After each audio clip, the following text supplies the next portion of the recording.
Segment 3, Gold and Black Live. Lee DeLeon joins us. And Lee, welcome to the show, and kind of welcome to Purdue. Lee's role with the Purdue Club and on the senior staff of the Purdue Athletic Department. You've seen big-time football before, but you saw a big one last night. Maybe not the result that Purdue fans would have wanted, but it's a phenomenal environment. Last night was special. I mean, when I walked in the stadium, there were already probably 10,000 students in their seats. That was incredible. Ready to go. It was pretty amazing, and I knew it was going to be a fun night.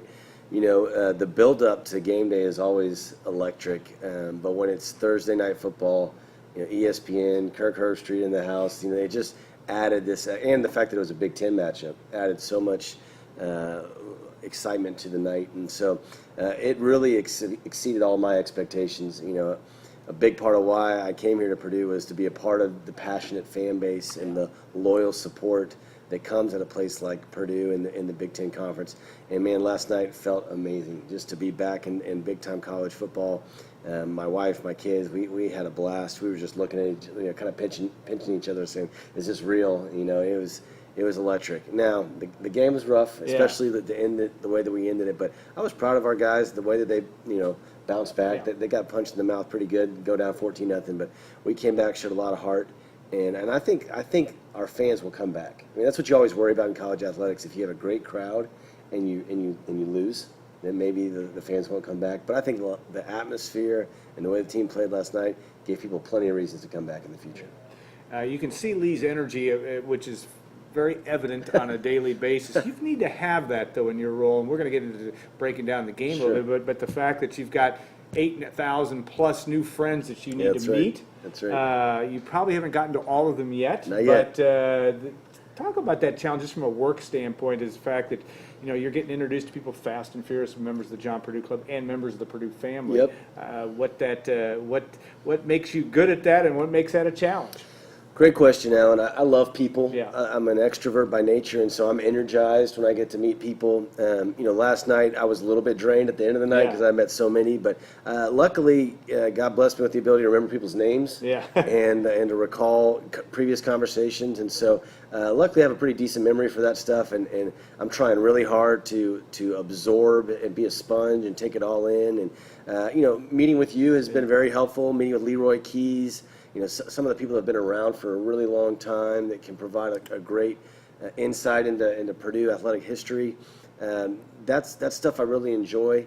I love learning everything about a place. You know, trying to understand who coached here, who played here, who's involved here, who still comes back around, who doesn't. You know, I really try to engulf myself in a university and in a community. I mean, we bought a house. We're in the process of joining a church. We're just trying to get acclimated as quickly as possible, my entire family and I, to really feel a part of the Purdue culture and part of the Purdue community. And so, you know, I enjoy what I do because I love people and I love sports. And shoot, I get paid to talk about sports for a living. How hard can it be? Yeah. I think we always say that ourselves, and then realize that that's part of the fun of working in the candy store of life. Sometimes we talk about that. Okay, tell us a little bit about your background. Sure. And obviously you have Texas roots, right. But there's a lot of similarities in terms of what goes on in Texas. It's got some similarities in Indiana and the culture here. But tell us about where you came from and a little bit about your background as well. Sure. So I'm originally from Houston, Texas, and lived there my whole upbringing. And then I wanted to break the mold and just kind of get away. You know, Texas is one of those places where everybody says it's the greatest thing, but they've never left. And so I wanted to be like, you know what, I want to get out of here and meet new people. And so I went to school in the Midwest at a school up north and had a great experience there. But immediately came back for grad school, went to Texas A&M, got my master's in sport management. Texas A&M is very similar to Purdue. Yeah. You know, it's the you know, agricultural, mechanical engineering type of school, and so very similar to West Lafayette. College Station and West Lafayette are very similar. Had a great experience there. Met my wife Lacey while I was there at Texas A&M, and then for the last 13 years since I graduated in 2005, I have you know, bounced around trying to learn as much and grow as much as possible in the world of college athletics. So. Spent 3 years back in my hometown as the director of marketing at University of Houston, and that was a blast because we had a coach named Art Briles who was pretty dang good, and we won a lot of games, and that was fun. Then I got out of marketing and into fundraising at University of Arizona, and that was a blast because we had a quarterback named Nick Foles and a tight end named Rob Gronkowski, and that was an exciting time. Then I went to New Mexico, University of New Mexico in Albuquerque, and got to oversee the fundraising operation there, which is exactly like the John Purdue Club. It's called the Lobo Club. And not nearly as big, but it had been around since 1932 and was a long-standing fundraising organization with about 4,500 members. And, we did about $10 million a year, nothing on the scale of Purdue, but that was a great experience. And after, almost 4 years in New Mexico, I got a call to interview for an athletic director job in Abilene, Abilene Christian University, which is in West Texas. I was 32 years old at the time. My goal was to be an AD by the time I was 40. And so I didn't think I was prepared at all. I had no shot at getting the job, but I went through the process, and they actually liked me, and they wanted somebody that was a strong fundraiser with Texas roots, that was good with people, and I kind of fit the bill for those things. And so I did that for almost 4 years. I had an amazing experience, but I just missed the big time. And there's no offense to people in Abilene, because I love the people in Abilene, but I missed 50,000 people at a football game like last night, and I missed the die-hard, passionate supporters of Purdue, because that's how I was. That's how I grew up, and I wasn't a coach. I wasn't a student athlete. I'm a fan, just like you, and just like so many people here in Boilermaker Nation. And so, for me, that was the draw to come here, was to get back to a Power 5 conference with a passionate fan base and people that love college sports as much as I do. And I couldn't be happier with our decision. Lacey and I and our two boys love it here, and we're having a blast. And last night really exceeded our expectations. I can't wait for the next game.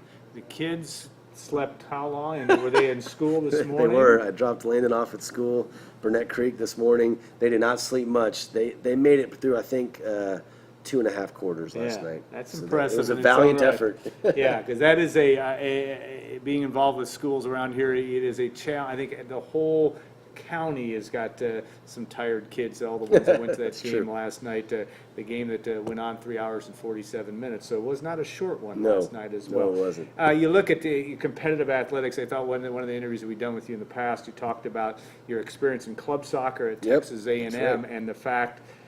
Usually people in athletics, when they become skilled and have that opportunity to go to a high level at a young age like you have a formative experience or something that happened. Tell us about that, because you had some success on a club team at Texas A&M in a sport that you were passionate about in soccer. Yeah, I played soccer growing up all through high school, and tried out in college at Notre Dame and got cut. It was really funny, Alan.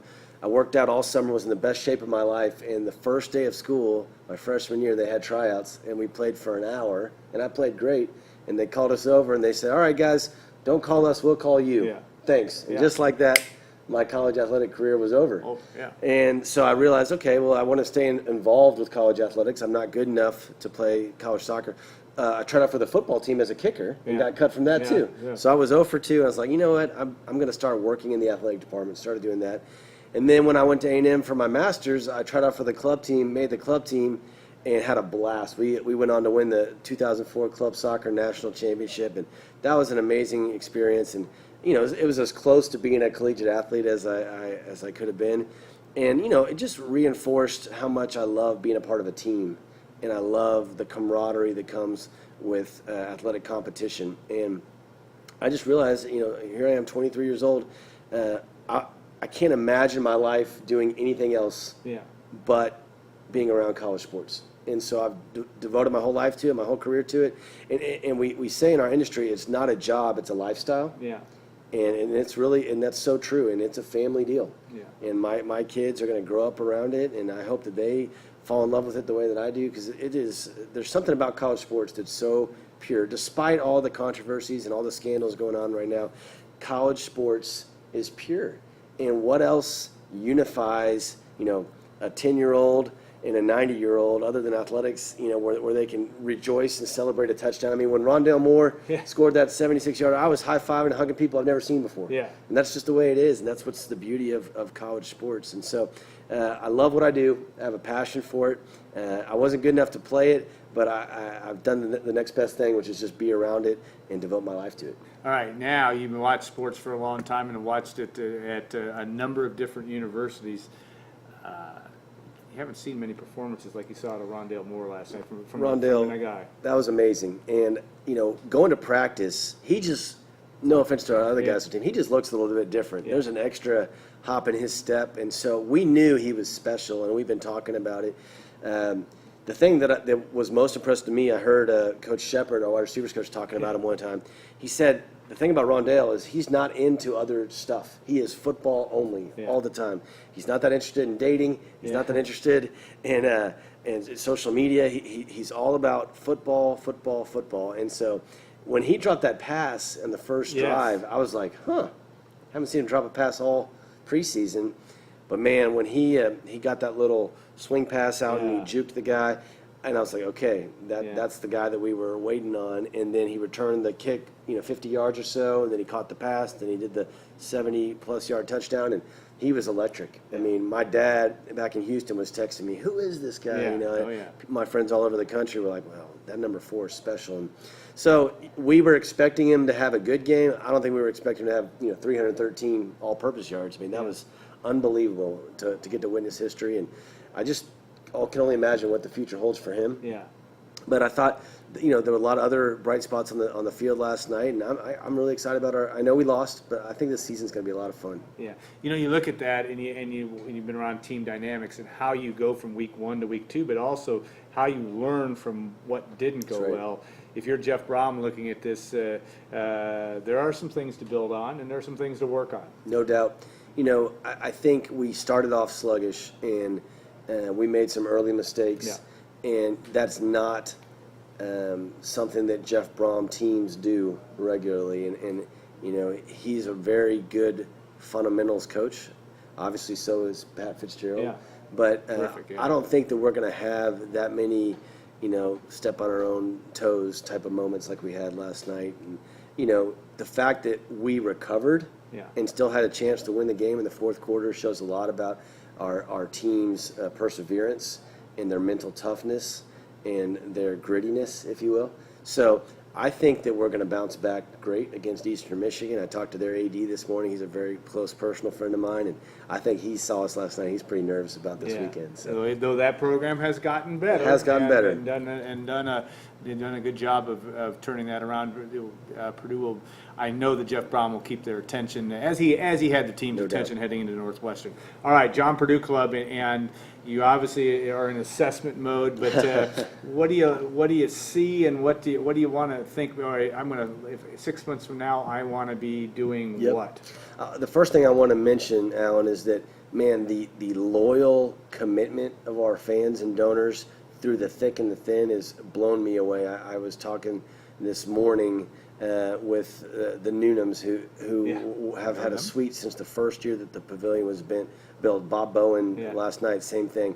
And I'm just so impressed by, we had some really rough years, and they stayed the course, and they did not give up, and they have been consistent supporters throughout difficult times. And so I think our donor base is unbelievably committed and loyal and passionate, and that's what you want when you're in a position like mine.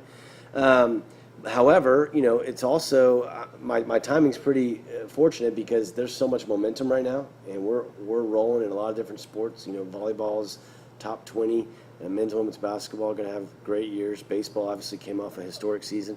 So the momentum is really strong right now across the board, and it's my job to capitalize on that from a fundraising standpoint, to make sure that we take the momentum that we're feeling right now and getting donors and alumni to really step up in this time of need to say, you know what, I want to be a part of what they're doing.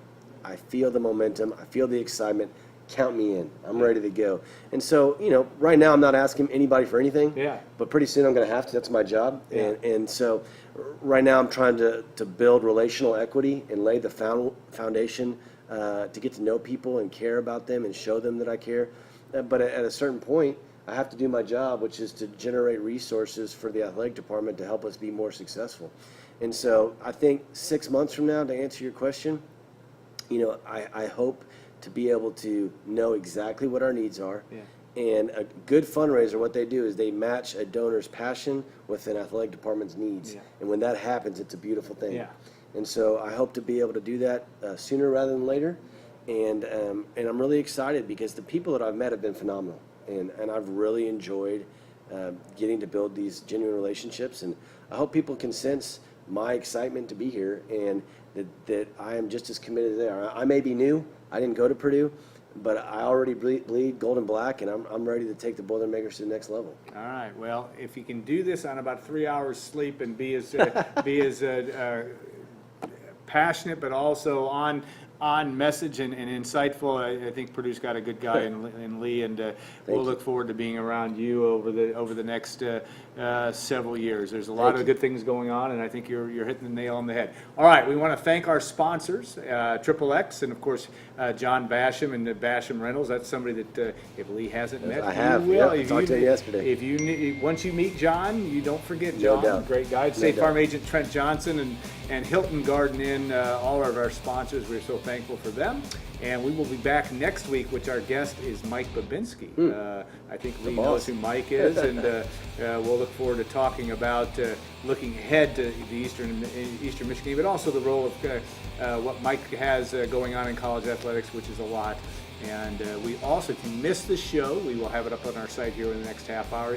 Lee, this will be here till you're 99 years old because it's the internet. We archive these shows, and you can go back and watch every last one of them. But we look forward to having that on as well. So thanks to all of you for watching, and thanks for those of you who need to take a nap after last night, do so. But we'll look forward to being back next week, next Friday on Gold and Black Live. Have a great week, everybody. Boiler up.